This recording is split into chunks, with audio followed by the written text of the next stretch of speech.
بسم الله الحمد لله والصلاة والسلام على رسول الله. السلام عليكم ورحمة الله وبركاته. مدحدا intii hore loo tiriyo dhamaan anna la wadaaga in walba magaciisa maqaamkiisa madaxweynayaasha gudoomiyaha gobolka gudoomiyaha degmooyinka gudoomiyaha labada aqal baarlamaanka federaalka Soomaaliya iyo baarlamaanka Hirshabeelle dhamaan madaxda iyo bulshada reer cadale rag iyo dumar iyo dhalinyaro siday u leeyihiin dhamaan waa idin salaamaya salaanka gadaal sida hore madaxdu ugu sheegtay maanta waa annaguna farxad ay noo tahay inaan idin soo booqanno oo aan nimaado cadale dadka ku nool iyo deegaanka noloshooda sida ay tahay si aan xogogaal ugu noqonno oo aan wax nalooga sheegay bas aanay u noqonin aan aragno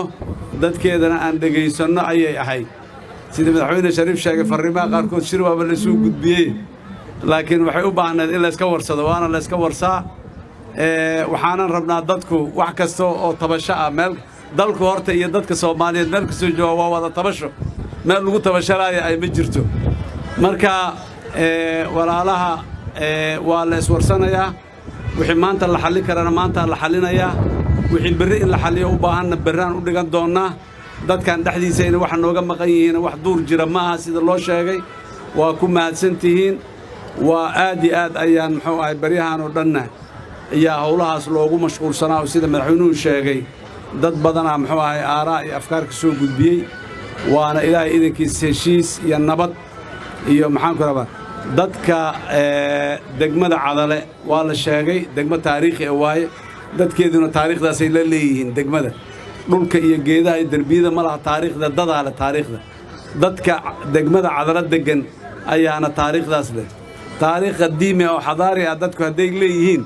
ayagana waxaa laga rabaa inay dee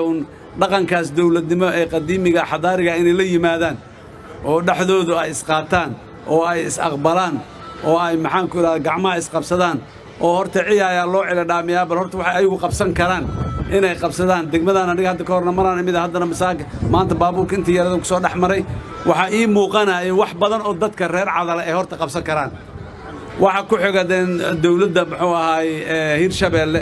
ayaa laga rabaa waxa ka sii weyn oo ka dambeeyana dawladda muxuu ahaay federaalka oo heer qaran ah laga rabaa fariintiina waa aragnay noloshiina waa idin la wadaagi doonaa waa idin dhageysan doonaa meeshii tilmaam gashana wixii meel jirana waa tilmaami doonaa wixii maanta la xallin karana sida loo xallinayaan ra'yi yaa un laga yeelan doonaa wixii berri in la xalliyo ay ku habboon tahayna waa ka ballamaynaa iyadana haddii alla yidhaa dhib ma jiro aad iyo aad ayaan aniguna ula wadaagayaa mahadcelintii madaxweyne Shariif oo yiri madaxweynaha muxuu dawlad goboleedka Hirshabeelle iyo madaxda mas'uuliyiinta dawlad goboleedka oo dhan iyo gobolka Shabeellada dhexe dhamaan mar kale waa u mahadcelinaynaa dadaalka badan ayagoo duruufooda ay adag yihiin oo cadow meel walba ka taagan yahay oo maxaan ku yiraahdaa caasimadii fatahaad iyo biyo iyo muxuu ahay mashaakilaadkeeda dhan ay ku hareeraysan yihiin haddana inay waqti badan noo hureen oo ay halkaan nooga soo hormareen uguna soo dhoweeyeen waxaan leenahay qadarin weyn waaye waa mahadsan yihiin dadka reer cadalane waa mahadsan yihiin qaraabadu shiribka fariimo badan ay soo gudbisaaye waa fariimo waa sida madaxweynaha u sheegay waa la maqlay waana la qaatay ilaahay idinkiis laakiin waxaan rabnaa deganaanshiyo isu dulqaad isdhageysi yaan rabnaa inaan wax walba aan ku xallinno ilaahay idinkiis horena waa ugu soo caalamaalay waa ku soo xallinay Soomaaliya oo dhammaan u baahan dulqaad iyo isqadarin iyo isdhageysigaas in lagu xalliyo marka ku xallin way kirmayno insha Allah taala degmada cadala iyo dadkeeda wixii ay tabanayaan amal walaal camanka galaa carabkaana looga bixiyaa la yiri marka carabkii waa la wada hadlayaa hadii alla yiraahdo insha Allah dib kale ma jiro marka aan u mahad celinayaa ciidamada geesiyiinta ah maxaan ku raadayay ciidamada qalabka sida maxamed dawladda federaalka Soomaaliya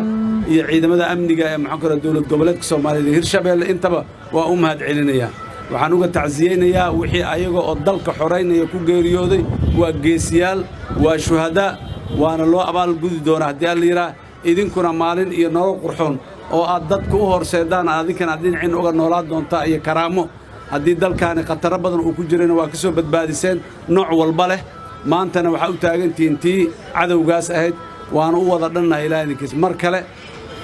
reer Hirshabeelle guud ahaan gaar ahaan reer cadale waa mahadsan yihiin tabashada yarta oo cadale laga sheegay kuwa ka waaweyn meelo kale oo badan oo Hirshabeelle ka jira ayagana waa loo taagan yahay waa la sidaan inta u nimadayaan meel kastoo Hirshabeelle intaan tagno oon dadkeeda dhageysanaa wixii maxaa wax ka qabad lana yaan ka qaban doonaa wixii ra'yi waayo aragnimo odaytinimo aan ku kordhin doonaa haddii la yiraahdo dadkeenuna waa aad iyo aad aan aaminsan inay noo dhaga nugul yihiin oo wixii aan talo aan keenno ay naga aqbali doonaan annay qaadan doonaan haddii la yiraahdo mar kale aad iyo aad u maasantiin khayr badan waa isla joognaa waa sheekaysanaynaa waana kala warbagaynaa wassalaamu calaykum waraxmatullaahi wabarakaatuh